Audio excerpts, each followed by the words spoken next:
সরকার ধৈর্য ও সংযমের সাথে পরিস্থিতি মোকাবিলা করছে। বিএনপি জামায়াত সহিংসতা করে পরিস্থিতি ঘোলাটে করার চেষ্টা করছে বলে জানিয়েছেন আওয়ামী লীগ সাধারণ সম্পাদক ওবায়দুল কাদের। বিকালে ধানমন্ডিতে আওয়ামী লীগ সভাপতির রাজনৈতিক কার্যালয়ে সংবাদ সম্মেলনে একথা জানান তিনি। বলেন, সামাজিক মাধ্যমে সাইবার সন্ত্রাসীরা বিভিন্ন অপপ্রচার চালাচ্ছে। শিক্ষার্থীদের আন্দোলন বেহাত হয়ে তৃতীয় পক্ষের হাতে চলে গেছে।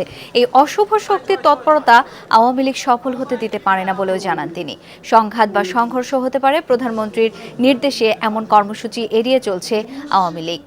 তবে আগামীকাল ঢাকা সিটির সব ওয়ার্ডে জমায়েত এবং সকল নগর ও মহানগরে জমায়েতের ঘোষণা দিয়েছেন ওবায়দুল কাদের। আর সোমবার আওয়ামী লীগ শোক মিছিল করবে বলেও জানান তিনি।